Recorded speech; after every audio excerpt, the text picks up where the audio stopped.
Good afternoon, ladies and gentlemen, esteemed colleagues of this noble profession. We warmly welcome you once again to another time out with Association of Nigerian Chartered Architects, another webinar, another impactful and insightful and instructive session which is built and aimed to add value to what you're doing as a practitioner in the noble profession of architecture. My name is Bodrin Ogutoye, the National PRO and Media Director for Association of Nigerian Chartered Architects. On behalf of the Executive Council of ANCA and the BOT Council, I welcome you all warmly once again. Today we have the honor of having in our midst an erudite, astute, and very well-read practitioner, an architect, who, in all ramifications, knows his onions, and is always on top of his game. Today's topic is technology in the architect space for working, networking, and self-management. Before I bring him on, we'll read his citation, but before we do that, I just want to read a foreword as a prelude to kickstart this conversation. Architecture and technology have always intersected at a very precarious crossroad. In a very real sense, architecture and design are applied sciences that utilize research and development in technology to propel their work to new heights, presenting buildings and products that are not only more interesting, but more responsible and useful as well. This is why this webinar is centrally focusing on how architects can make use of these technologies to improve and propel their private and professional lifestyle and spaces to even greater heights, with an aim geared towards expanding their web of networks. We therefore invite you and welcome you on the platform of Association of Nigerian Chartered Architects to today's webinar. Topic: technology in the architect space for working, networking, and self-management.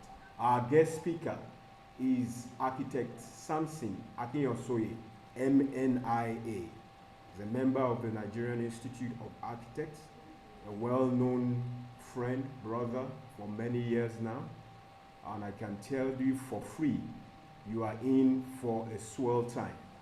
Before we go on, we'll read his citation, but before we do that, I think Omolade, you handle the citation, but you might want to do the housekeeping, read out the housekeeping. So over to you, Omolade. Good afternoon, everyone. So our housekeeping rules. Let us let us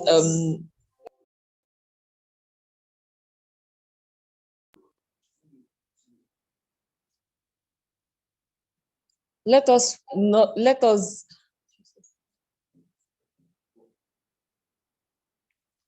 let us mute our mics when the meeting is going on, in order for us not to have any disturbance or interference. Also, there will be a designated number in the chat box if you have any questions. Thank you. We can now have his citation read. Samson Akinyosoye is an alumnus of Obafemi Awolowo University, Ile-Ife, Osun State, Nigeria. He is an architect, management consultant, business development specialist, life coach, teacher, business coach, cleric, and project development professional with close to 2 decades of experience in various kinds of ventures, projects. Samson is a member of the Nigerian Institute of Architects. a fellow at the Institute of Management Consultants, a fellow at the Institute of Business Development, and a certified management consultant, to name just a few. He sits on the board of numerous companies whose interests span technology, real estate, construction, SME financing, oil and gas, charity, and Christian ministry. He has consulted and delivered papers and presentations across several groups and platforms locally and internationally in the areas of technology, infrastructure, business development, strategy, leadership, and national development. He is on the council of foremost professional bodies in Nigeria. With several publications under his belt, Samson is an expert when it comes to project design, civil construction, strategic planning, business analysis, project management, business consulting, market analysis, negotiation, contract administration, sales planning and forecasting, capacity building, and contact development. Equally underlining his expertise and knowledge, Samson has published several articles promoting SMEs and businesses mainly in Nigeria. Some of his works include project management and financing for SMEs in Nigeria, small and medium enterprise in Nigeria, and the emerging government reforms and national economic reforms and potentials in the recent debt relief, strategic roadmaps to business growth for Nigerian managers, to mention but a few. So kindly join me in welcoming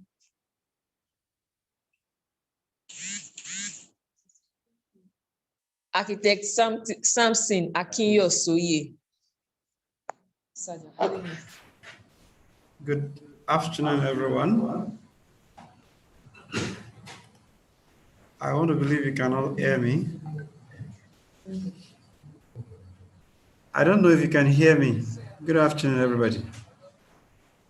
I want to see a wave. If you can hear me, just give me a wave of hand. Let me know I'm talking to an audience.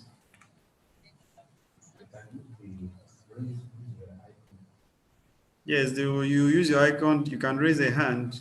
All right. We have about, okay, so Yusuf Sharif is raising a hand. So I have the confidence that I'm being heard. Okay, 2 participants have done that already. Once again, I want to bid you all welcome. It's always an honor to speak with an august audience. While my citation was being read, I kept asking myself, am I that same person that they are referring to? The truth is, the facts are sacred, they are there. But when I look at my own journey has been such an interesting one. I was in the School of Architecture in Ife, but while I was in the School of Architecture trying to study architecture, I got mentored by quite a number of people who introduced me to business education, business strategy, and all the likes. So while I was in the School of Architecture, people used to jest and make fun of me that Samson Akinyosoye, you will find him in the library. You see him in the business section of the library. When he has finished reading all the business books there, when he is now tired, he will now go and carry his architectural book and say, what did he write there? But it's been a wonderful journey. I've been an entrepreneur all my life. Although I carry the title architect, but I think that architecture is just about 10% of what I do. Majority of what I do is running ventures. But I've been in practice. One of the ventures I've been doing is to be in practice. Having left university in the early 2000s, the first thing I went to do was to set up an IT business. So you can see the reason why I'm so heavily connected to technology. As a matter of fact, I was running a software development company while my master program was still going on. And while I was to do my master's dissertation, my MAC dissertation was titled The Incursion of Introduction Technology into the architectural profession. So he gave me the opportunity of putting what I practice into what I'm studying. So that has helped, and giving me this topic to talk about is like talking from home, because I know all the corners, I know all the areas. And why I usually am very excited when I talk about this is that we as architects should understand that for us to really succeed in the world of work of architecture, we really cannot do without technology, as you will see in the body of the lecture, because practice is a lot easier now, because human content, the way we used to do it, the crude way we used to do architectural business has completely gone. Now, from getting the job to doing the job to managing stakeholders to ensuring that you deliver on your mandate to your clients, a great deal of technology is involved in trying to do this. So I believe that today we will talk a few things that are a bit new. Some of them we know, but we will do so much justice to the reality of our time and age as it affects what we do as architects. So you permit me, I will be jumping from screen to screen, just so that I do a practical demonstration of some of the things I'm going to be talking about. Permit me to move into a screen which is going to be my PowerPoint presentation. That will be like a guide into my discussion. All right, so the theme is the technology in the architect space, using technology for work, networking, and self-management. And the impact of technology arising from this topic is going to be threefold. And I'm going to center my presentation along these three fulcrum: technology for work, technology for managing ourselves as architects, and technology for us to network. Networking in the sense that you need to be out there for you to be known. And when you get known, it translates into commercial benefits for you. Because architecture itself is a practice that is regulated, you begin to ask, how then do you sell yourself to the public for them to desire your service? There is an art to it. We will see how technology has been helping us do that. Now, to the interconnectivity between the architect space and technology. I will use this chart to describe the focus of my discussion today. At the center of four major phenomena is the architect, who is the worker, is doing his work and is finding the work to do. But clearly surrounding him, his work, and is getting his work to do are now modern day phenomena, which are data and internet. Things are now driven by data. The world is driven by internet. Next is that which I call devices. I'm sure that each and every one of us in this presentation this afternoon is surrounded by 2 or 3 devices, because I know you are listening to me. The object that makes it possible for you to listen to me is a device. Whether you are looking at your screen, you are looking at your tablets, or you are looking at your phone is a device. And sometimes, some people have 2 or 3 devices around them. This goes on to influence, direct how their life goes on a day-to-day basis. Start, I'll talk about web resources. And when we talk about web resources, there is no end to it.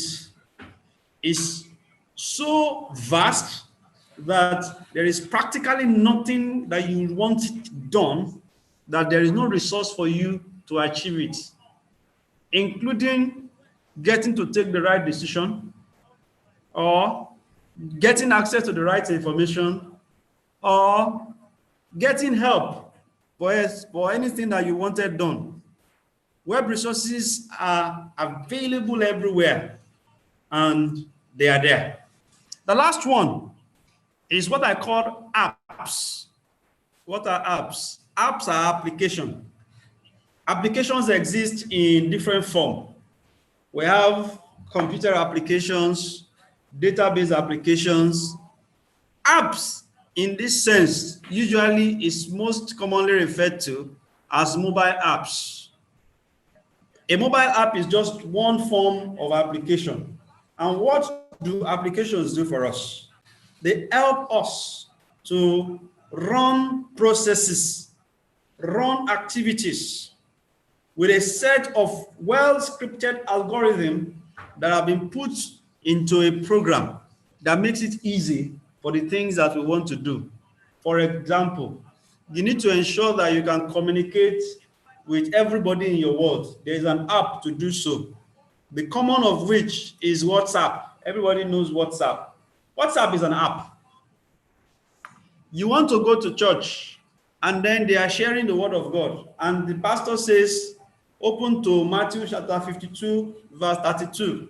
If there is a chapter like that, you have an app that can help you do so. Or you want to check whether June 18 at 3 p.m. is free for you to hold a meeting in Ikeja or Asaba. There is an app called the calendar that would have made that possible for you to do so. So it is with us in the architectural practice. There are several apps that have been designed to do quite a number of things that we thought were not imaginable. So those 4 pillars surround the architect as the worker. He's doing his work, he's finding that work, he's getting relevance in his practice. All right, but before then, what exactly is technology? Maybe we should begin to describe some buzzwords here before we begin to talk about the value addition that it gives unto us. Technology is a combination of mechanized article using specific instructions and capabilities that make tasks to be done easily. Underlining the word, they make tasks to be done easily.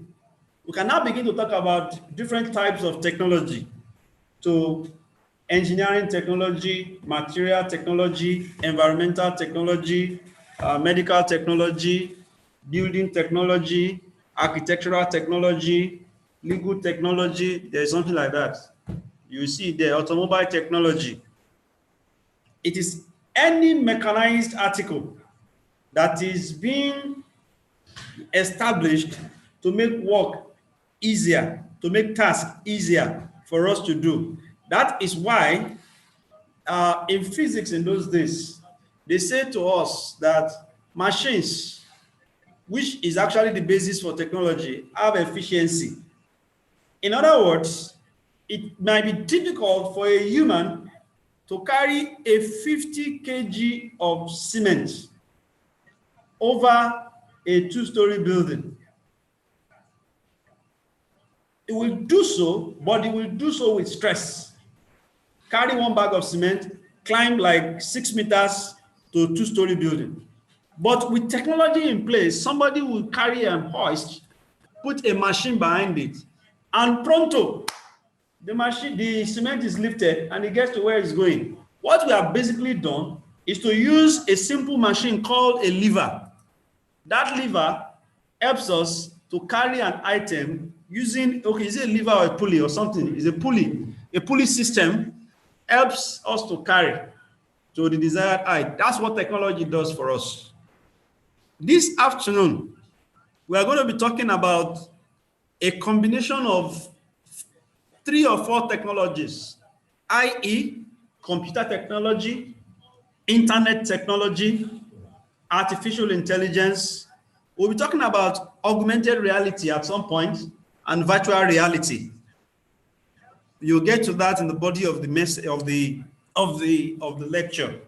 But what are the things that technology does for us as designers or as businessmen in the field of architecture? The first and the biggest of them is the ability for us to scale even with our size. We can scale. What it means is this: you could actually do a project. If you are a 2-man firm, you can do a project that a 5-man firm will do. You can do a project that a 10-man firm will do. How you can do that, I will show to you. It will become very clear to you at the end of this lecture. So we can use technology to scale, and our output will not be reduced. 2, with technology, it's easier for us to communicate our vision to everyone that is involved in our project. What do architects do essentially? Architects create design vision. They create the picture of a building, putting all considerations into place. Considerations for function, form, and every other thing around it. But it all starts with envisioning. If we are doing a 10-story building, the architect first creates the vision. It's a 10-story building, all glass facade, central core, mechanized system, smart building. He puts it together. But it doesn't end there. Some set of eggheads and people need to come together to ensure that this is buildable.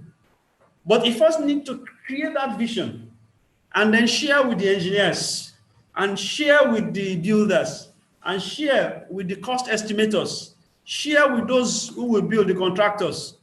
With technology, we are able to better communicate, not just to stakeholders, also to colleagues who will work with us on that project. With technology, that becomes possible. 3, we are able to achieve cost reduction with technology, especially in a world that has now embraced building information modeling.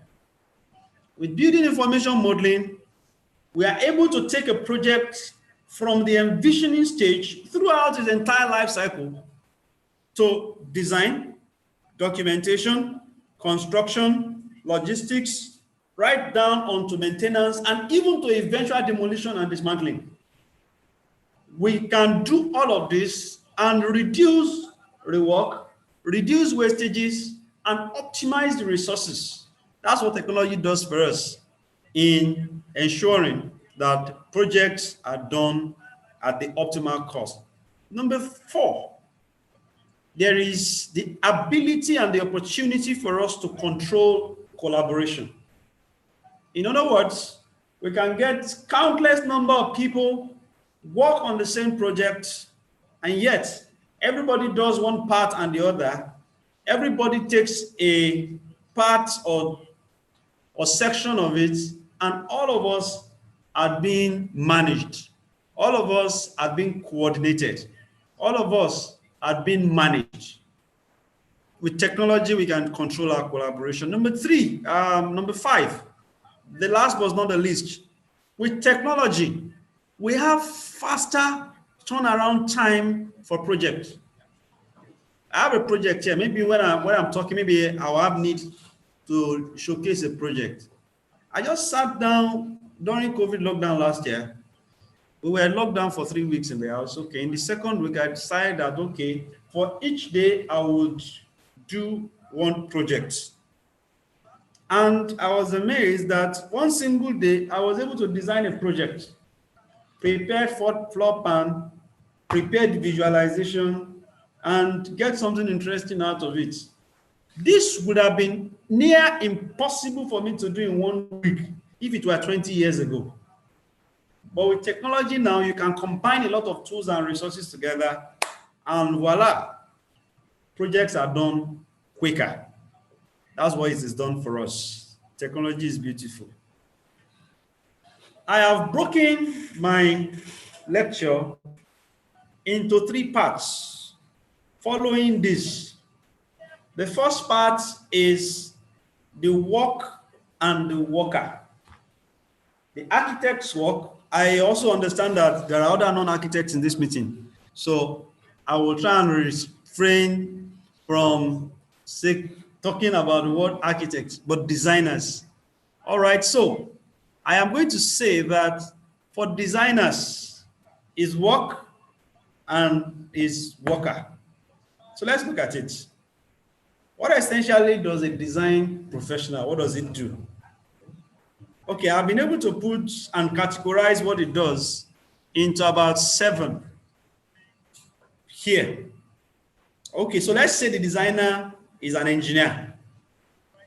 Okay, so he's an AEC engineer. No, he's an MEP engineer, mechanical, electrical, and plumbing. So let's say we are talking about Arup and Arup partners. So what they do involves design, involves construction documents and drawings. At some point, they do marketing. At some other point, they do presentation. At some point, there is administrative function. At some point, they do publishing. And at some other time, there is communication. Now, if they set up a business, if they set up an office, probably in Ikoyi or in VI or in Ikeja, these 7 things are represented in their offices. There are people that have been employed to work in these domains. So the question we now ask is this: how does the technology we're talking about help the designer in each of these functions that it presents? We will discover that as we go along. I put a slide here and I said the changing world of work post-COVID. And it was done advisedly. With COVID, it has changed the landscape of the work environment. In fact, one of my offices, the audio is low. But okay. Well, my audio volume, you mean? Okay, let me increase my volume from here. But everybody's hearing. Okay, just check your audio settings. All right then. Now, with COVID, it has changed the way we do work. And it means that everyone must begin to redefine his business. I have an office that seats about 40 staff on premise, pre-COVID. But as I speak with you, the office has been there. The space, I think we have about 200 and something square meters of space. The space is there, but only 2 people resume in that office. What happened to others? Everybody works remotely. So we have now devised a way to monitor and guide people to do what they have to do. Everybody is making his contribution, no doubt, but the need to meet physically and gather in a place no longer exists. And we even have found out that we save cost the more and we're able to deliver more. because what we have done is to remove commute time of staff. So for the guy who was living in Fadeyi before and works in Alausa, it takes him about 1 hour to get to work. But with this, we have removed 1 hour of commute time, and that 1 hour is times 2. Sometimes it's times 3. So it's able to convert that time into productive work time. 2, we have also reduced the bandwidth requirements we needed for the office.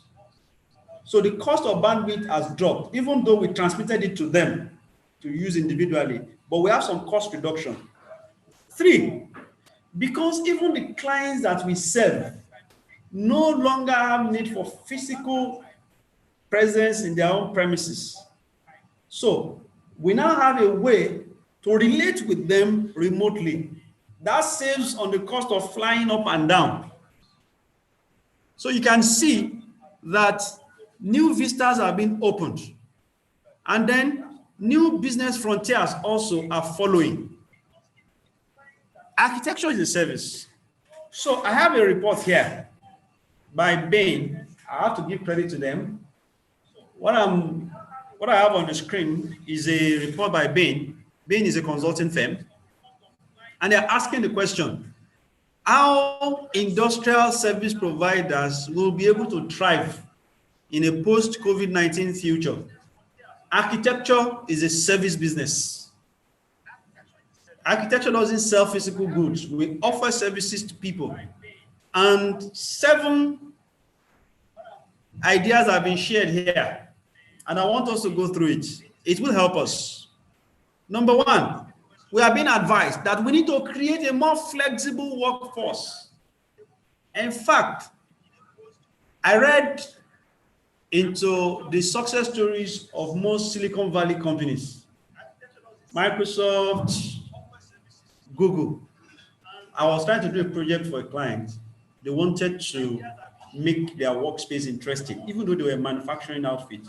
But they wanted the office staff to be able to do much more. So they wanted to free them up. So I had to do a lot of case studies.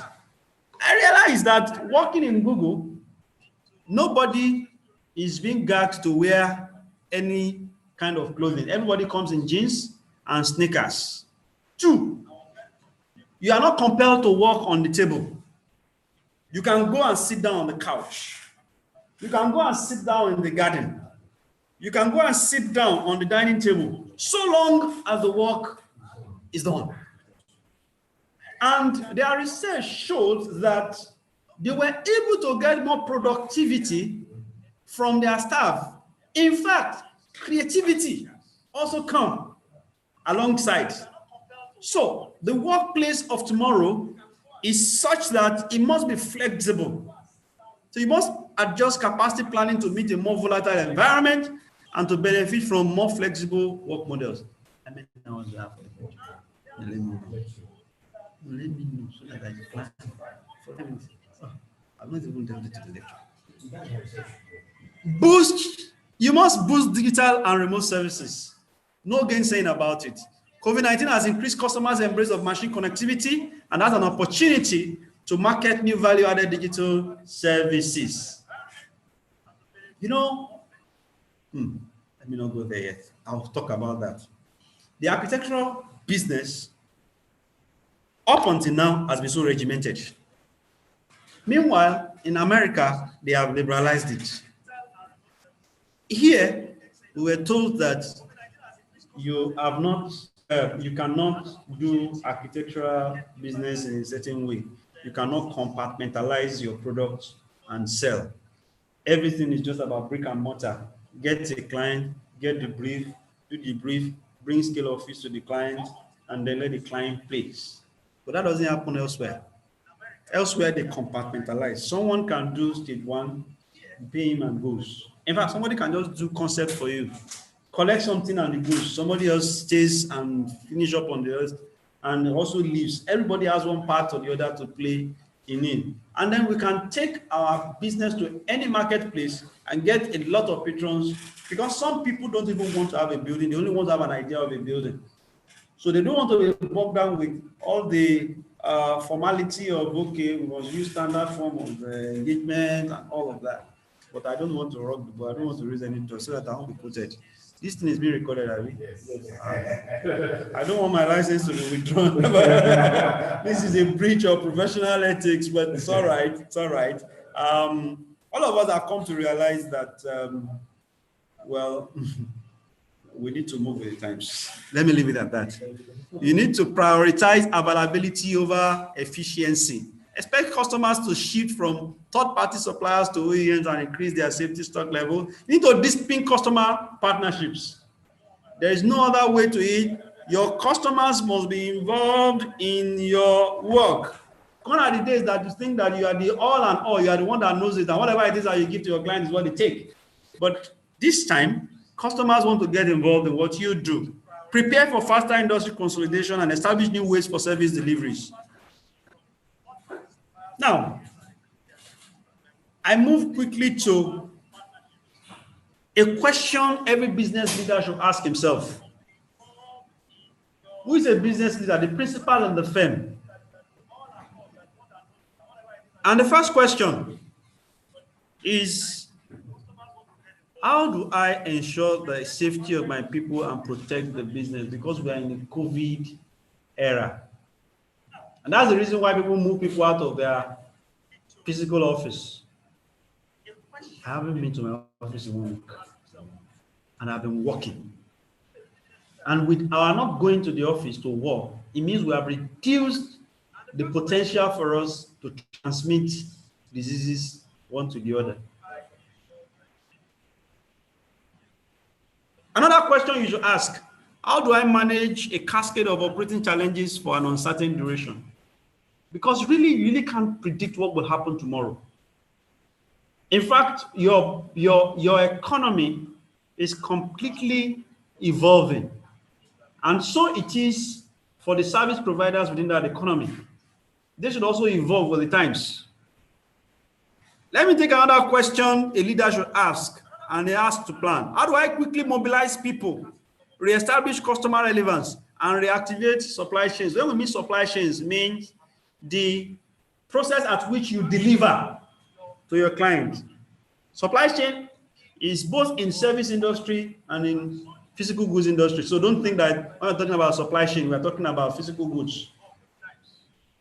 When you move a project from the design architect to the presentation architect to the engineer that does MEP to the quantity surveyor that does the bill to the person that will consider it for bidding and all of that. All this is a supply chain, moving from the point of creation to the point of delivery. So the question is, how do you quickly mobilize your people, reestablish customer relevance and reactivate supply chains? These are the questions you'll be asking at this time.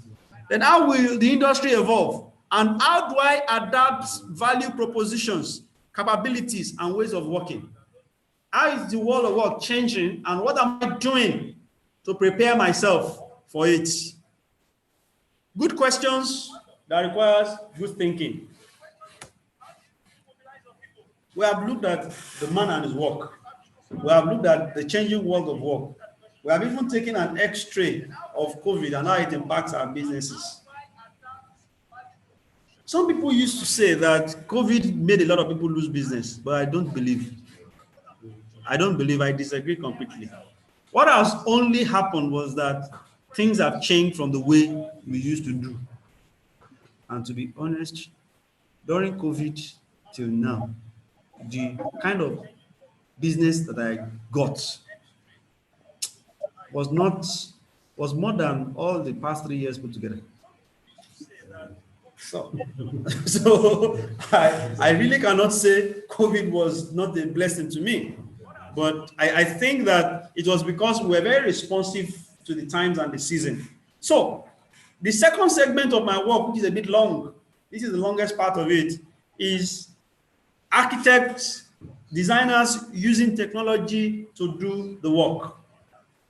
And I begin here by talking about design visualization. Design visualization because the way and manner in which we communicate vision, both to our clients and to every other allied professional these days, is now heavily tied to visualization. In the era of parametric designs, in the area of building information modeling, we start off all our business with visualization. What do I mean? Before, when you get to meet a client, he shares the business idea with you. What we go to do is to go and do a brief. Briefs are usually textual. Okay, I understand your brief, this and this and this and these are the things that you meant. Because we now live in a visual age where people want to connect with what they see. Most of the things we do now are visual. So when I get to meet you, you tell me I need an office, I need about 150 square meters of gross floor area for the 6 floors that I want. You tell to me, or I have 1,000 square meters of land somewhere on the mainland, and I want a lift at the center of it or thrown towards the side of it so that I can have about 50 cars parked within the complex and all of that. By the time I'm going back to interpret to you and return to you the interpretation of your brief. I am not going to do a textual reply to you. I'm going to do a graphical reply to you. I'm doing bubbles, I'm doing models, I'm doing this here, I'm doing that there. And what is making that happening for me? Because I now know that which you have told me, I can rip out my phone, pick on one app, put a few things in there, bring something graphical for me, I send to my printer, and I show to you. That is just at brief development level. Let me say that we move beyond there, and the client says, oh, I'm fine with it. In a couple of days, I should be able to come up with a conceptual model of what you want to do. Before we even begin to delve into the design, I'm just coming from a meeting now, and we're doing a massive project, and all we have been doing the last 1 week is just conceptual models. And the project is going on fine, and it's at the conceptual model that we even sold ourselves on the clients. So in visualization, there are quite a number of tools we now use to make this happen. A few of them have been mentioned here. Cinema 4D, and I also say to everyone here that technology use is at your own level. Technology is far thrown to the left and to the right. You must find your own comfortable level. You must find your own comfortable space. You must find your own comfortable confine, a boundary, and know what works best for you and stick to it so long as it gives you the desired results. A couple will be mentioned here, but you will look at the one that you think will do the best for you. So I have Modo, I have 3D Max, Cinema 4D. For those who are good with the Lumion, do your Lumion.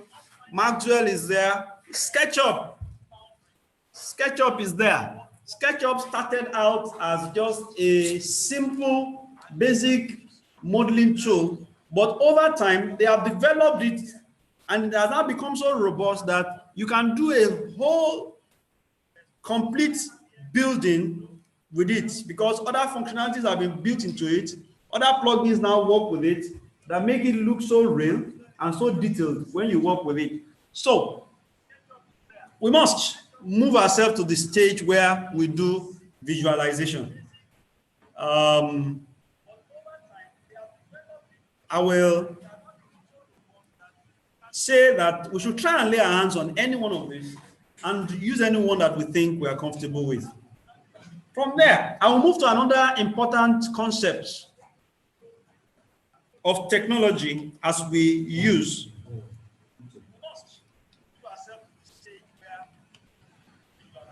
In the architecture business, and that is BIM. For some people, BIM is a buzzword. They just be hearing it. BIM, BIM, BIM, BIM, BIM. But BIM is not a software. BIM is a practice. BIM is a process. BIM is a gamut of protocols that you do that helps you deliver a cutting-edge, complete, and efficient project.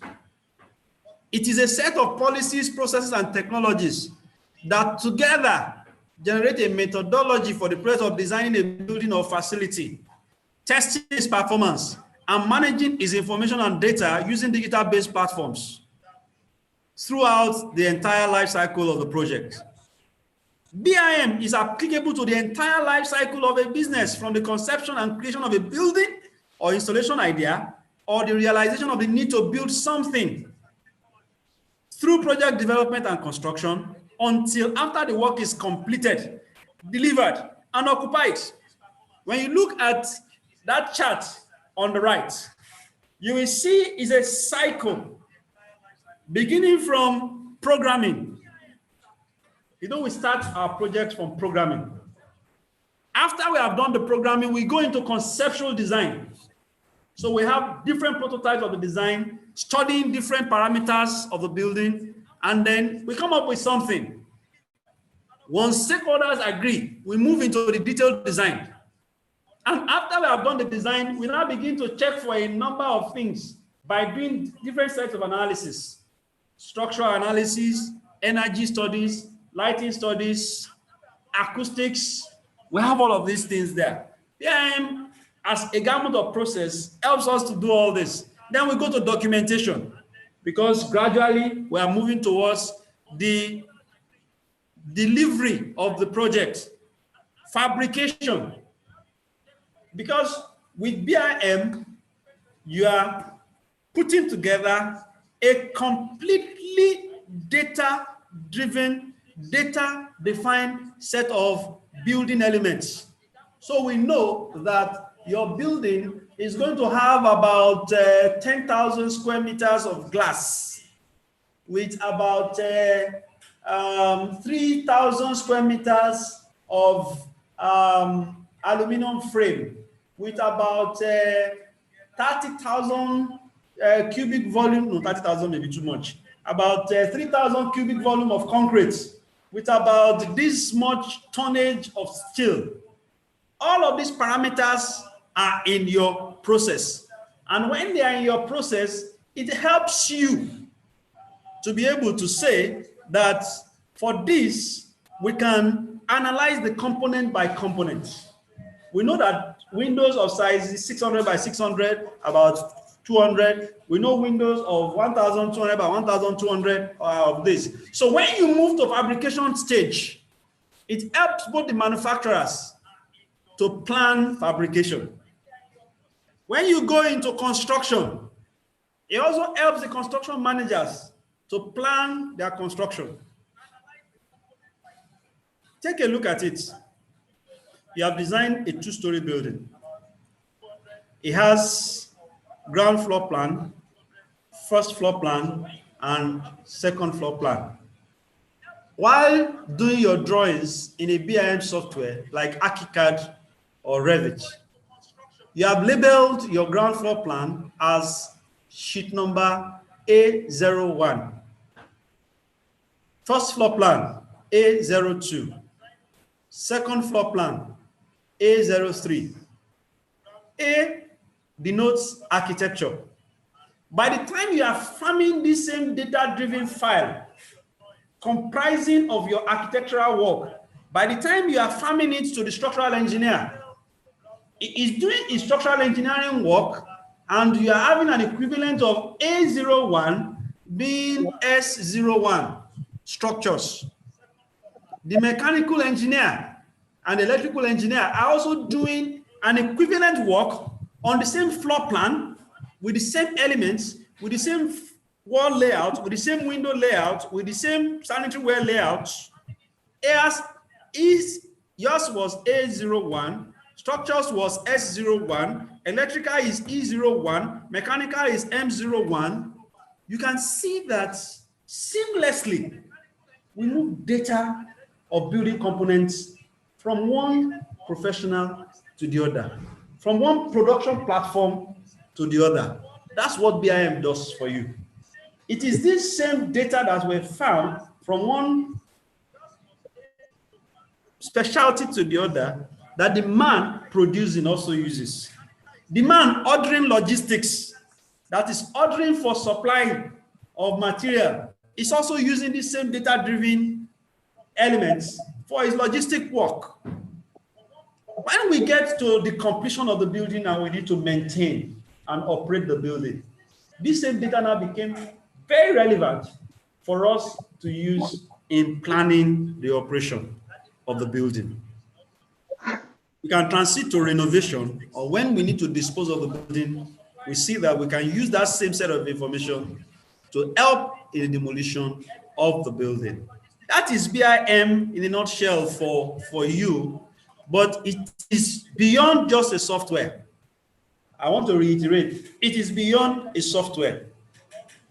The next chart that you have here even broke down the processes that you will likely go through in putting a building in place into 4, starting from planning to authoring it, to analyzing it, and to using it. And you see that in all these 4 sections, according to this categorization, oftentimes where we, the architects, are very strong is in the authoring. So you now see that we use ArchiCAD, Graphisoft ArchiCAD, Vectorworks, Tekla, SketchUp, and Revit. We use them to do, but this is just in the realms of authoring. But in planning the work, other applications now help us. So you can now begin to talk about Microsoft Project, Microsoft Excel, even Microsoft Word and PDF. They help in the planning function of BIM.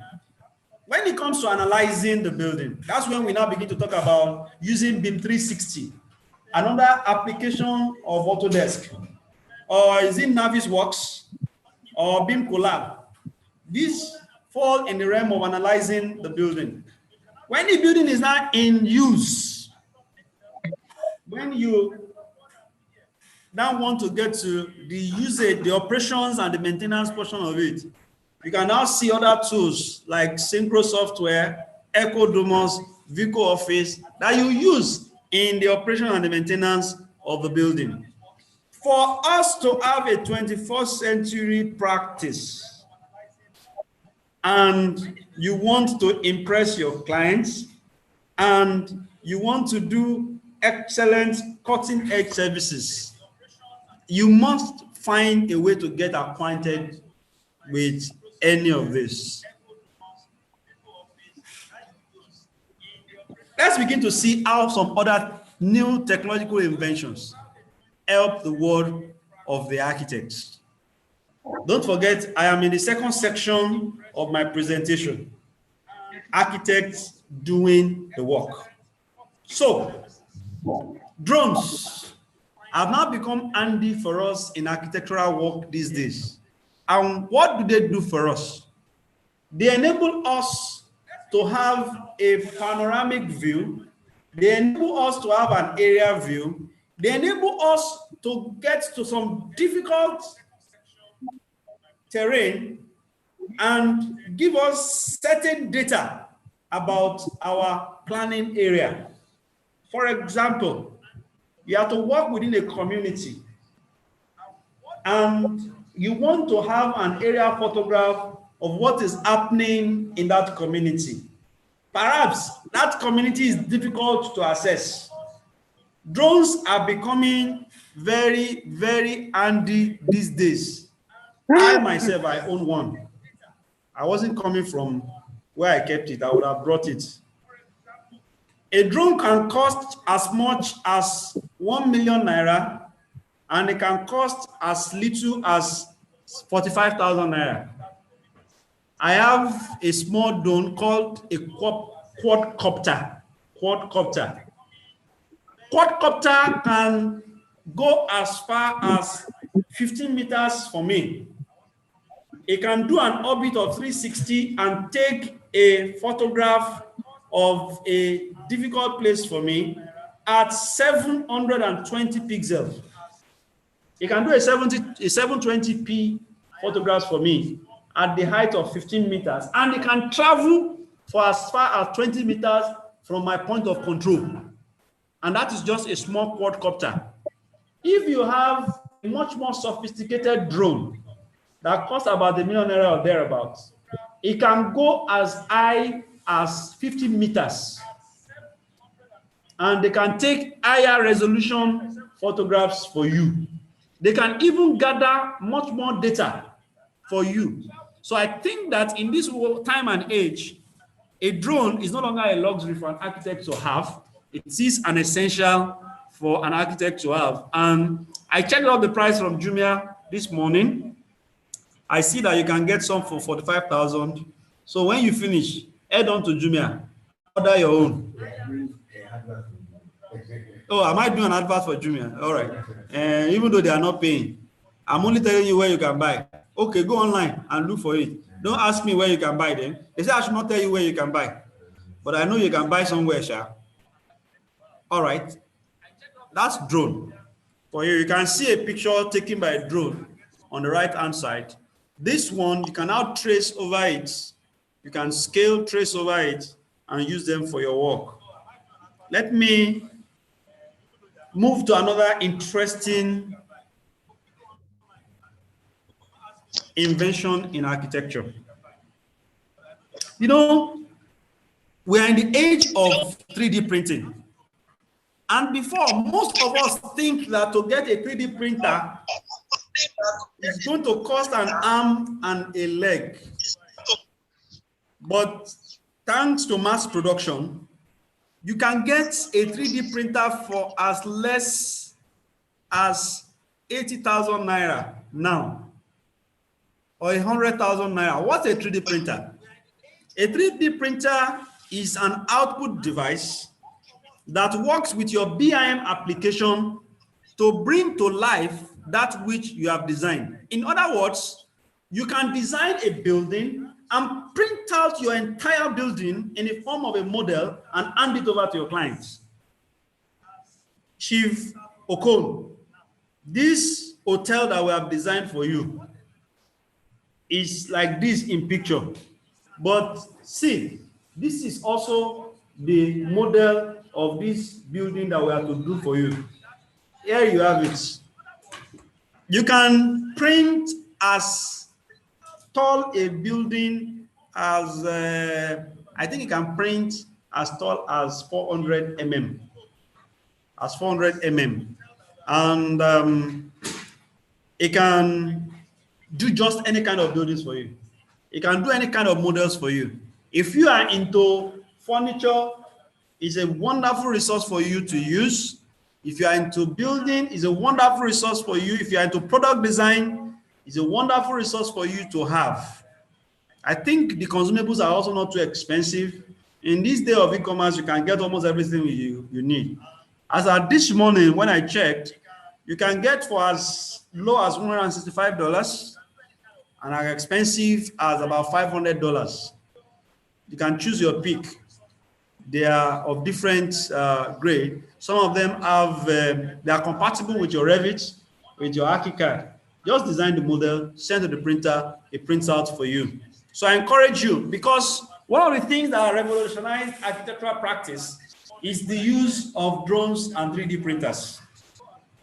So take our time to look at it.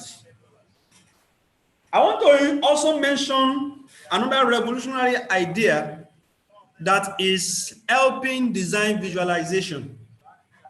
And that falls within the realm of what we call VR. What is VR? Virtual reality. What is virtual reality? You want to see the reality of what you have created, even though it has not come. So you have designed a very palatial living room and a very cozy bedroom for your clients. You have designed the interior, you have used your SketchUp to model your interior, or you have used any software that catches your fancy. There are now provisions for you to use Lumion or what's the name of this, my friend? Twinmotion, for you to do a virtual reality of it. And what is that which makes it happen? There is a device, I think was designed by, is it Google now? The Oculus. You can have that device placed on your forehead, just like you are watching a 5D movie. It will walk you through that building. You can feel it. You can walk virtually, sleep on your bed, approach your table, approach your chair, feel them, just by the use of that Oculus. Not too expensive, but you can have it. There are cheaper ones, but it is becoming a new field of practice for some people. I've had people who have asked me in the past, can you do a VR project for us, that build an auditorium for us, put all the furniture in there. We want to be able to see it. This one is not 3D visualization now. This is virtual reality. Let's be able to walk around our building without living where we are. Interesting times are here with us. So let's use technology heavily to scale our business, to leverage our business, to boost our business. That's VR for you. And when we go to the world of app very shortly, you will now also see that some of our mobile apps that work on our phone have been designed to have VR capabilities in them. Some of them even have what we call augmented reality, that you can now have a device that can take the snapshot of your building and build it in a model for you without you lifting a finger. I'll show that to you. In this slide, I just want to introduce a couple of web resources to you.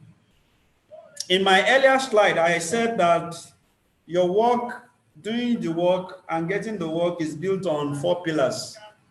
I talked about data and internet. I talked about the web resources.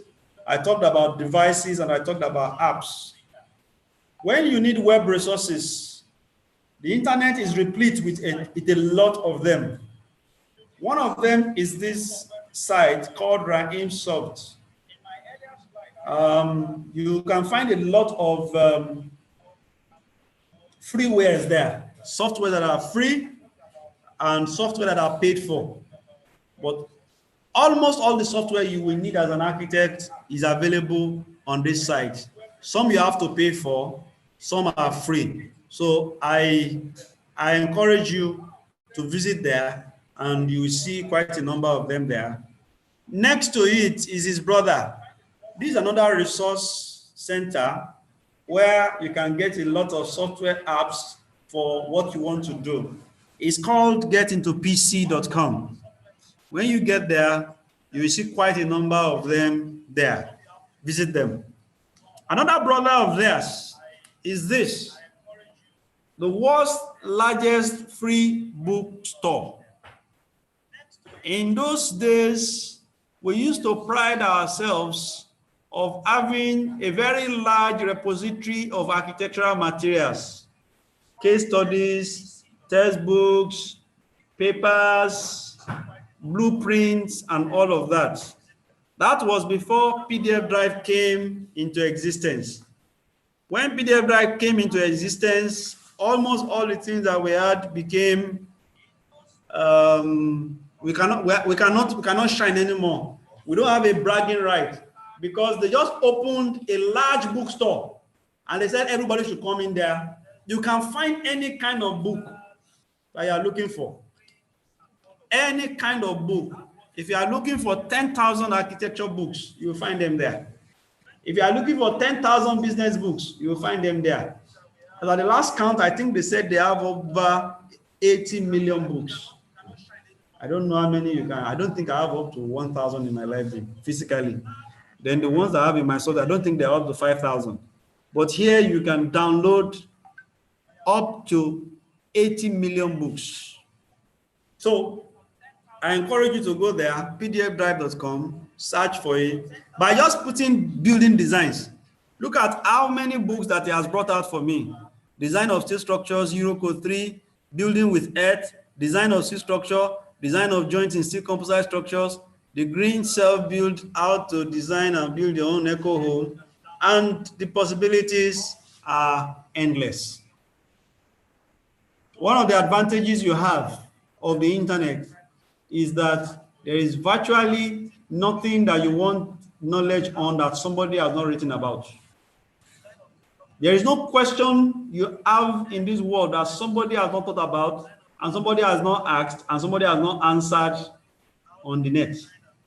It is incumbent on you to go find out what responses are there to your challenges. Let's go to the next one.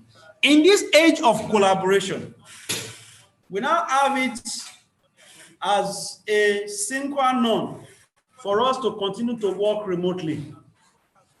Before, it used to be Teams viewer, Skype, WebEx, and what were the industry leaders at that time, that we used to do collaboration remotely.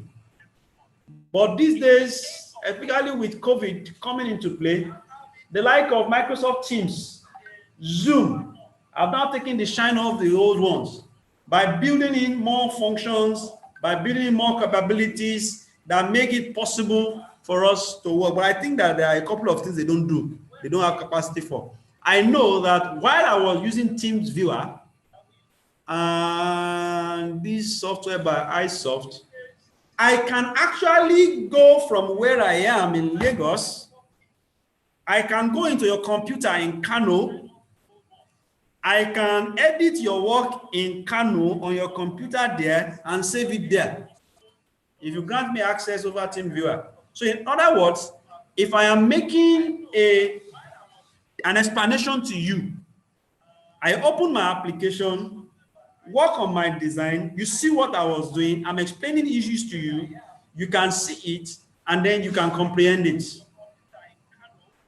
I think that's the level at which Zoom stopped. But there were applications in those days, I know they are still there, that enables our collaboration and our team working, coming together. So we are in the age of virtual working. Try and lay your hands on what makes it easy for you to coordinate your team, for them to be able to work together.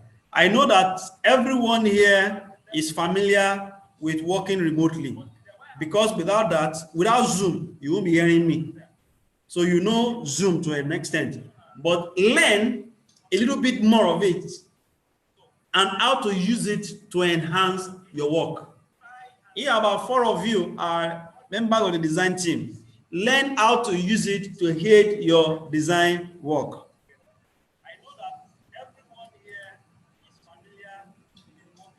Okay.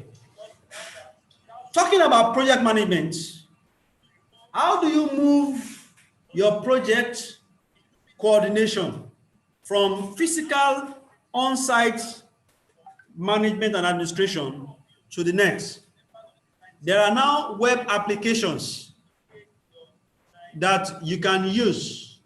Internet, what do we call it now? Web services. They are called web services that we can use to help get project management done without having to do physical meeting. It means that we must be able to have a provision where responsibilities are assigned to people. People can work on their responsibilities. People can make reports of their efforts. Someone can assess, someone can evaluate, someone can review, someone can make correction, and then work continues to move smoothly. So with apps like Zoho projects, we can actually move project management online. Snapshots of it are what I have included in that screen there with you. Let me move a bit into the world of publishing and talking about your work. Because the profession does not allow us to do direct marketing, whereby we use the traditional mainstream media, we can engage with our clients, we can engage with our prospects using different mechanisms that enables what we call CRM, customer relationship management. Customer relationship management, CRM, or what we call targeted mass mailing, in which case you can publish a blog that talks about your projects. You can publish a blog that gives certain education to your clients in a bid to continue to engage with them and then win more business to yourself. With Sugar CRM, with Suit CRM, with Zoho CRM, with Constant Mail, with MailChimp, with a couple of others, you can do client engagement. You can do customer engagement that helps you to showcase yourself. This is one of the provisions.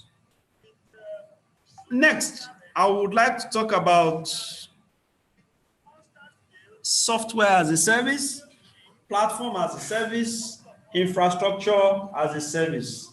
You will see that there's a common denominator amongst all of them as a service, AAS. So it could either be software as a service, infrastructure as a service, platform as a service. What do they mean?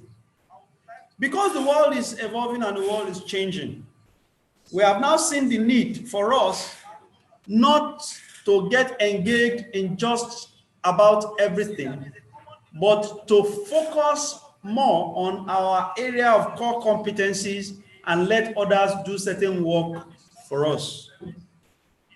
So I go back to a slide that I talked about earlier on about the 7 functions that a designer does. So I said one of them is administration. One of the administrative functions within an office is accounting. For you to do accounting work within the office, for you to do bookkeeping, for you to now do account preparation to the point of auditing, and you are a 3-man firm, must you then hire an accountant? The answer will be no. So what do? You ensure that all your raw data are kept.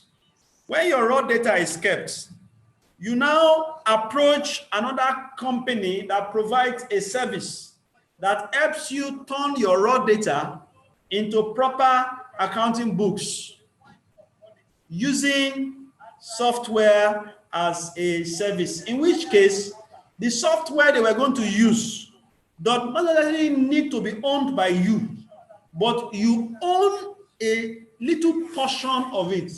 You pay to use a certain portion of it. Same goes for infrastructure as a service. If you are running a cloud-based repository, and I'm going to talk about that shortly, that gone are the days where you lose essential and valuable work, valuable data, all because the office system crashes, all because somebody brought in a corrupt flash drive, and then it corrupts the entire computer infrastructure within the office, and then we can no longer access them. These days we use cloud. That is, all your data must be stored somewhere. But that cloud account you have falls under the confine of what we call infrastructure as a service. Somebody is hosting the database infrastructure somewhere. All you are doing is to pay a token to share in part of the infrastructure. So what is the message for us? In this time and age, we must imbibe the culture of keeping our records in a safe place. First, for easier accessibility. Second, for us to have integrity of our data. So that's essentially the word of using any of these services as a shared service. Exploit. I'd like to talk about managing your to-do list and introduce several apps to us. That is, you can manage all the things that you have scheduled people to do. I used to use this software. It's called VIP Team To-Do List. In a week, you can itemize all that you wanted people to do for you. As the principal in the firm, you expect engineer A to do A, B, C, and D for you. You expect your architect B in the office to do A, B, C, D for you on Monday, Wednesday, and Friday. You expect your driver to do this and this and this and this for you. We all come into a central place where we itemize all our to-do. And this system helps us to control, to watch over, and to schedule all that we have to do. So you must have the ability to manage your to-do and especially managing your team. Because when you have people that you pay and you really can't get the best out of them, it is an economic waste to you. Okay, I would like to talk about cloud, but I think I've mentioned that earlier on. A cloud service is an internet-based computing service where everybody goes in there to store data. The cloud is not the cloud that you see. So your data that is in the cloud is not going to come down when there's an heavy downpour or there's a lightning. It is just a technical word used to describe your database warehouse somewhere there. So people ask, so where is the data stored? Is it inside this cloud that we cannot see? No, not really. It's just in the server somewhere. And I dare say that most credible organizations spend millions of dollars annually to safeguard their data in safe places. And they don't store data in just one place. They can have a backup data center in Europe such that if Al-Qaeda bombs the one in Iraq or bombs the one in Qatar, they have something to fall back on. So the cloud helps us to have online access both to our services and resources. Like I was saying in the earlier slide, in just the last but one slide, software as a service. We realize that most organizations now don't even have physical software on their system. If you want to use AutoCAD, you call AutoCAD from the cloud. You do your work, you save it, and you keep it there in the cloud. Nobody can steal. Nobody can corrupt. Nobody, especially for those who do mission critical projects. Because there are very many ways in which your organization can be compromised. I can walk in here without anybody seeing. I go underneath and put in a flash drive on your system. That flash drive is called a keystroke logger. Everything you type, it picks the signal and sends to me. So, everything that you type, every sensitive information that you generate in that office continues to go through one channel to the opponent side. But with the cloud services, that is completely averted. SAS, you have a lot of applications that you can use for SAS. Benefit of cloud computing for business, it is enormous. You can access and share your files from anywhere. You can save space on your hard drive by using a cloud server. You can prevent loss of company data with automatic backup. You can collaborate and sync your work with others. You can adapt to your company's growth. You can save on hardware and maintenance costs. You can give your company access to advanced technology. And you can reduce your company's power consumption just by using cloud services. I was talking about apps the other time. Mobile apps, there are plenty of them. Plenty of them. In my own small device here, at least I have scores of them that do different things for me. For example, this is an app called Morpholio Trace. If you want to do those nicely looking site plan, Morpholio Trace is the best app for you. This one is called a magic plan. A magic plan is a very, very interesting. Unfortunately, my phone cannot take it because it uses a technology called augmented reality. If I walk around this office and I want to design this office, all I need to do is turn on the app, trace this place, it automatically will determine the length for me. And I go in the vertical, it will also pick the length and the height of the building for me, and I can then begin to design it. Maybe I should share a video of what this thing does for us. We don't have so much time, right? How much time have I got? Only 5 minutes. All right. Anyway, I'll share the video. I will share the video maybe with you, the link. You can run through it. There are quite a number of other applications. This is another interesting one. It's called AR Plan 3D. You can do tape measure. It is a ruler and is also a floor plan creator. From this drawing, from this diagram, with the camera of your phone, you can measure the length of this door, the height. It can tell you the distance between one object and the other. It uses augmented reality, and it picks the minutest detail for you and plot everything on your phone. Interesting. Let me tell you of another one. Aki Snapper. This one is used to take details. When you go to a site, you want to do your snag list, you want to do your punch list. It's used for reporting on a project site. Okay, you snap, you put a note underneath, you can then generate a report. Like I said, there are 1,000,001 apps out there for the architect. It depends on how curious you are and wanting to try your hands on them. This one is Augmentecture. It's an augmented reality app for architects. You can pick your 3D model, put it on this app. It gives you a virtual reality experience. This one is commonplace. A ruler. You go to a site, put this there on your phone, and there's no ruler. Just pull it out. It's calibrated already. You can use your phone to measure distances. In addition to having an infrared meter, if you have one, if you don't have, you can use your phone so to do. Then at the center here, you see a bubble level.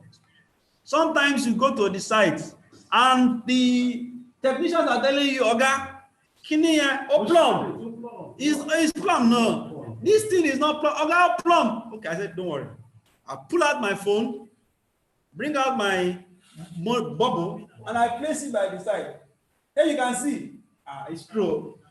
So it helps really for you to be well kitted when you do your work, and it makes people respect you a lot as an architect. Another app that I find interesting that I have on my phone is called the Construction Calculator. I have a paid version of that software. So you get to a place, the client is telling you, all right, hey, please, architect, please, I know you're not to do that, but please, how much block we need to do this thing? I just pull out an app, length, width, size of block, put it there, it tells me. If I would tell me that I need 500 blocks, it will tell me I need this quantity of sand, it will tell me that I need this quantity of cement, it will tell me I need this quantity of reinforcement, construction calculator, and it also has unit converter. Oh, okay, I have 5 acres. How many square meters can I find from there? You don't have to be hitting your head. Just pull out your app, put it there, it gives you the equivalent measurement. You can use it to convert volume, you can use it to convert distances, you can use it to convert area, you can use it to do all sorts of things. You can use it to calculate roofing sheets, you can use it to calculate tiles, you can use it to calculate all from their apps. you are only limited by the level of your exploration, the level of your curiosity. So some of us carry these phones around and we don't know the potential that this phone has to help the things that we do. Let me move quickly to recruiting workers. I like to talk about this because there is a new industry that exists globally called freelancing. In other words, for you to scale, to do the work a 5-man firm will do, even though you are just 2 men in your organization, it means that you need to look for more hands. And the interesting part is that there are a lot of people, professionals like you, who are willing to work and partner with you on your project for a fee. You have developed the concept, you want someone to do the detailed work for you, and you don't have such capacity within the office. All you need to do is go online, go to any of the freelancing sites, check out architects. They are ready to offer their services to you at a rate. One of such platforms is Upwork. There's Upwork, there's Elance, there's Odesk. There are plenty. You find many of them there. You will see the work that they have done in the past. You check them out, you interview them. Pronto, they're part of your team. So here you are, operating out of Lagos. Your firm is in Lagos, but your professional are scattered all around the world. You have one architect in Sweden, you have one in Pakistan, another one is working for you in Honduras, and people begin to wonder, how does this guy do it? You are doing it because you are leveraging on a new industry that is now enhanced by technology, freelancing. Upwork is one. Another credible one that I've used before is Guru.com. You also see them there. You see a lot of them there, and they can be of help to you. So let's talk about the last segment of the lecture. Now you know your work. Now you know how to do the work. How do you get the work to do?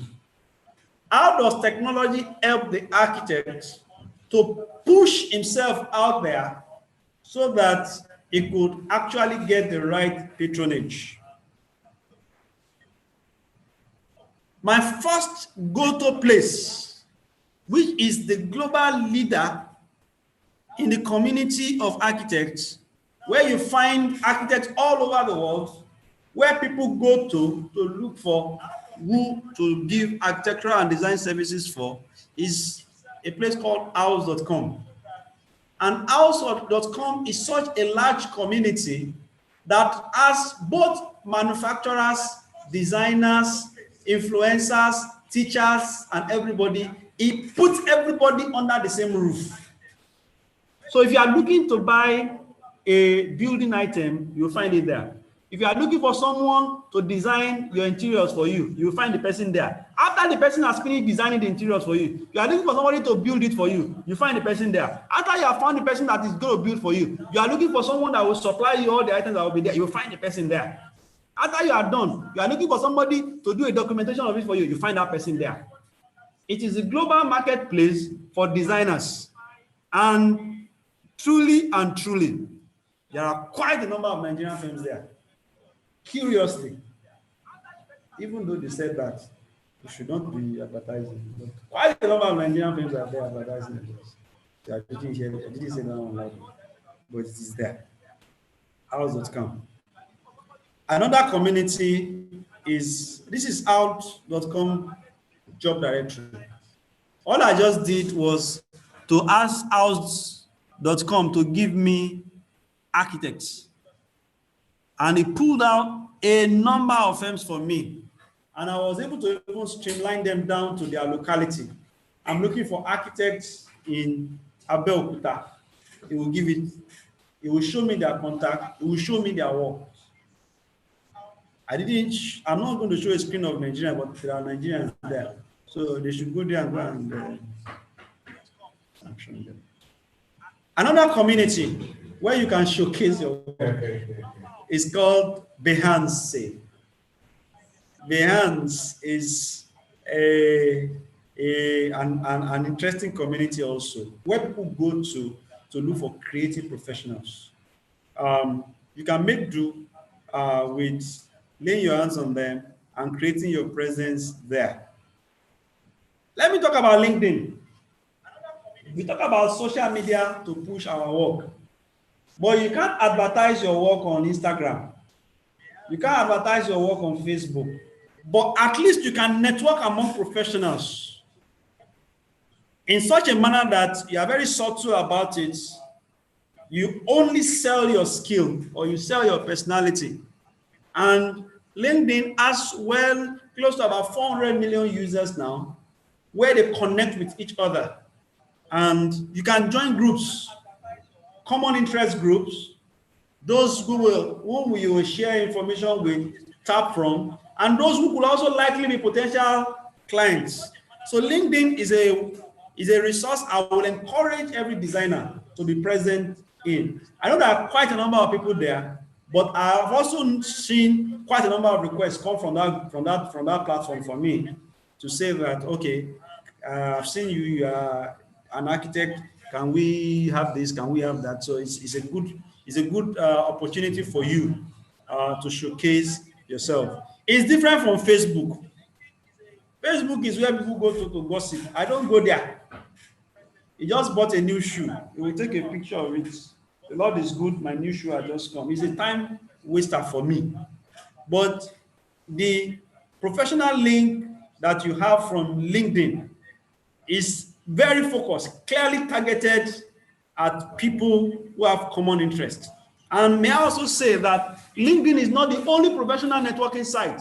There are quite a number of them that are also very, very popular. One of them is Plugzo. Plugzo, Xing is also, and there are a couple of them, Meetup, Splash, Slack. Those ones are also social media platforms for professionals where you can go there and you can be shielded from all the gossips of Facebook and Instagram.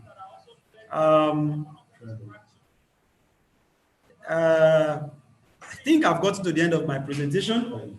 I want to end at this point and just say to you finally that technology is wide. Technology is evolving.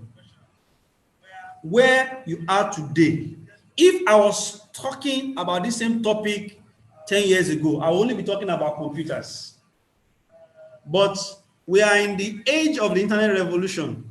We have moved away from computing. In fact, computers are also now getting much more modernized, that they are thinking about smartness.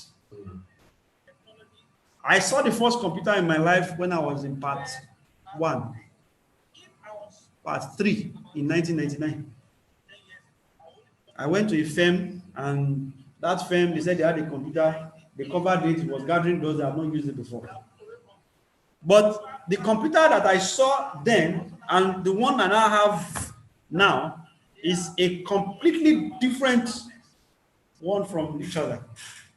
So it is with technology, is evolving. We're in the age of app. We are gradually moving from the age of app to IoT, Internet of Things, where everything is now driven by the internet. Sensors everywhere.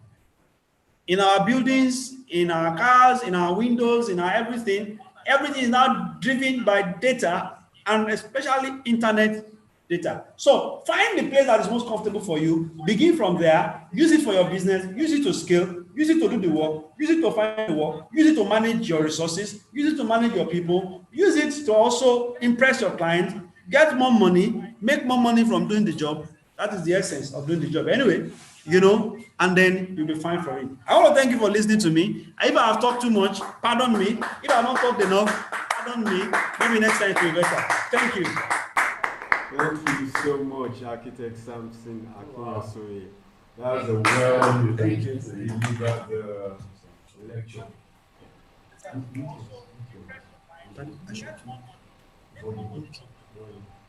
These are really interesting times we are, and we can see that technology has really moved up into another space entirely, where we cannot continue with the old brigade, the old order. It's a new era, it's a new age, it's a new world, and you can become a dinosaur in just matter of days, weeks, seconds, if you don't scale up, if you don't keep up with the processes, the technological processes. And you know, one of the principles of the Anchor is to keep our membership abreast of technological developments and processes. And this is why we brought technology in the architect space for working, networking, and self-management. I want to read something. Technology has transformed the role of the architect to become more broad-based and integrate the building industry to other industries without losing relevance. Roles like sustainability consultants, green architects, visualization experts, building system designers have become possible due to technology. Architecture is an impactful industry.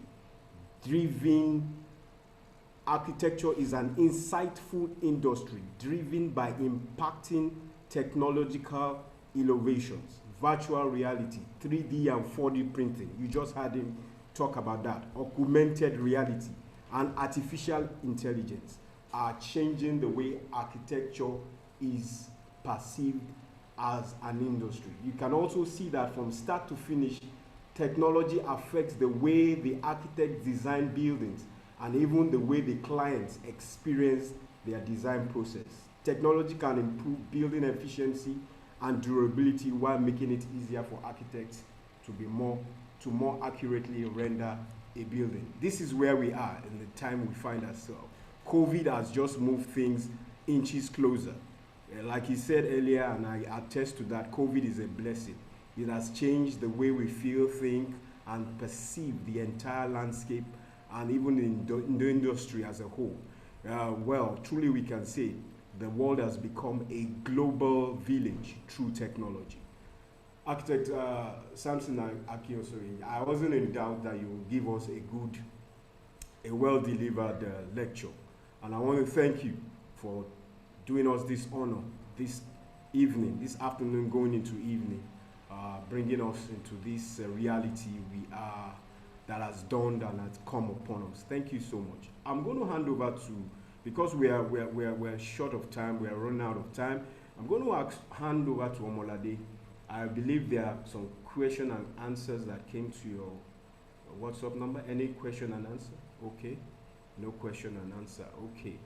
All right. I can see someone from, okay, that's Izuchuku Obimba, Architect Izuchuku Obimba, saying powerful lecture here.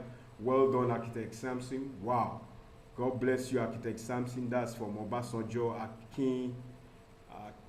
Well, I can see that. That's from Obasanjo there. That's Obasanjo Akitoye. Yeah, thank you so much. I believe the lecture is very self-explanatory. It's just for us to do the 3 R's. The 3 R's that can get you into boundless opportunities within the technology that is at our disposal. And that's research, research, research. You can see all the sites, all the apps, all the limitless possibilities that technology has given, has brought to our doorstep and is at our disposal, that Architect Samson has clearly highlighted and spoken on. So it's just for you, it's yours for the taking. It's yours for the taking. At this point in time, I think I just want to bring up, I can cite the president of the Association of Nigerian Chartered Architects. Is in the house. That's in the person of Architect Emmanuel Omasone. Pianka, sir, a word from you before we pull the curtains and call the webinar a day. You can kindly unmute yourself, sir. You can kindly unmute yourself, sir, if you're there. Pianka, sir. Is he there? Okay.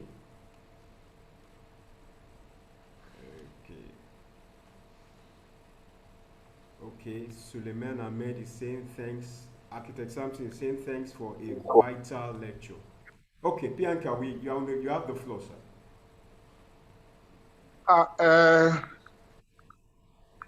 What will I say? I was talking with the Vice President Training and Practice, Tobina, because he couldn't join this program because he was representing Anchor at a bid opening in Enugu. So the Samson, I'm not surprised at the very beautiful presentation. I didn't know that I'm supposed to do make any comments here, except to thank the PRO and thank the presenter for well-researched papers and for the zeal and the pursuit of knowledge for our members. Like the PRO said, all we're interested in is to make the Nigerian architect better than what he is now, to bring him to the level of the international competitor. Because especially in Lagos, we have too many and so many competitors from the so-called outside international sphere. We want to make sure that our architects are up to the task and up to date in whatever they do. Once again, Baduri and my PRO, we thank you very much. Samson, my dear brother, I thank you greatly for this beautiful thing. Those who participated, actually, initially, I went on YouTube because I didn't want to be noticed that I was on the program. I went to YouTube, but something just said I should come back to the Zoom. I came back to the Zoom to see the Zoom interaction. I thank all the participants and I wish us the very best as we move from one level to another as far as architecture is concerned. Anchor Day. Thank you so much, sir. You are greatly appreciated. I thank God for that something that told you to come to the Zoom interaction. Thank God for that something. Architect Samson, you want to respond to Bianca? you know he's your old boy. He's your old boy. He's your senior old boy. He's an old boy, yeah. And old boys are jolly good fellows. Thank you so much, sir. Thank you so much. I want to. We have I mean, those. It's not just the PRO that is doing all of this. We have a great team that puts this together. That's the Anchor PRO and Media Directorate. I have all the way. I mean, I don't think he's here again. All the way from Ambrose Ali University. He was here earlier. He has been speaking with me. There is Powers Challenge at Ambrose Ali University quarters there, and he did everything he could to join this meeting. And that's the person of Francis Azubike. Francis, I recognize you. I thank you for all your contributions in the directorate. You are doing a great job, and I'm really impressed. You've made me proud. You've made Anchor proud. We are proud of you, and I pray that you succeed in all you do. And we also have one of our own very cerebral daughter here that we adopted, and I thank God I was able to, although I didn't see her presentation, but I joined in on her presentation today. She's a master's MSc holder, level class, right? MSc class in the University of Lagos. She did her presentation today and it was very successful. And that's the person of Omolade Adeumi. We are very proud of you. Thank you so much for being part of this A-team. I call them the A-team. We also have Matthew Uyi, a 200 level student of Ambrose Ali University. I'm telling you, you need to know what is going on our student platform. This is called the Anchor Student Ecosystem. It's bursting to the seam. We've had A and B WhatsApp group, yet they have overrun the WhatsApp, WhatsApp limits. We transited to the Telegram. the same thing is happening there. Those young, vibrant minds they are something else. I mean, I thank God for Anchor that we did not lose this opportunity to embrace this young, brilliant minds. You don't want, you can't, you do, it's beyond your imagination what these young architects, these budding architects, like Kamba, Manuel calls them, but nickname them budding architects. You can't imagine what these guys are capable of, what they are doing. They are doing fantastic, excellent job. They are the ones actually holding the reins of the Anchor PRO and media team. I mean, they just made the burden, the work easy for me. I mean, when I think of Omolade, I think of Azubike, Francis Azubike, Matthew Uyi, Katagum, what's his first name? Abubakar Katagum, and well ably coordinated by Emmanuel Owo Kamba. I mean, that's why you can see us do the things we do like we are magicians. No, because we have like minds. We have great minds in that team. And I want to really acknowledge and appreciate them. And I want to implore Anchor to do all that is within our resources and all that is within our influence to strengthen and encourage and scale up what is happening in the campuses, in the Nigerian campuses, universities, polytechnics, and all of. There's so much, there are bundle of talents out there that we can harness what they have, and we can successfully say that, look, we have another generation of architects to hand over the reign of the practice of architecture to in Nigeria. They are there, and I thank God for the platform Anchor, giving them the platform of expression to be all that they can be. I want to say thank you at this point. Once again, Architect Samson, my friend, my brother, from another mother. We go back a long way. Thank God for God in our life. He's laughing. He knows what I'm saying. He's laughing.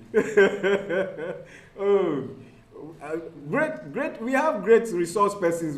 Look, you guys, you are in for a great time with Anchor webinars. I don't want to let the cat out of the bag, but be ready. We are going to have a great architect from Zaha Hadid. I've been having conversations with him.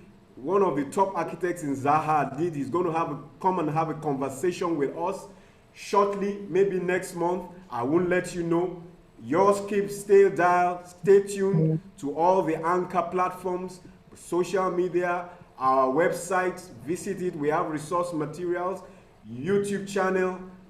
You look, it's all there. It's yours for the taking. Just connect, join in, and your practice will never, like in local balance, your practice will never be the same.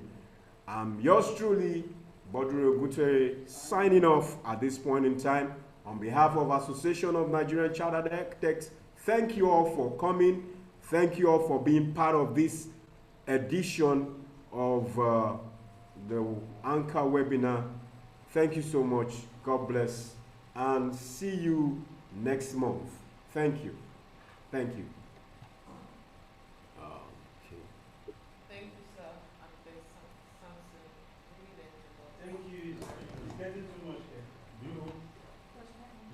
Yeah, you can. My wife works in the tech company. No, wait.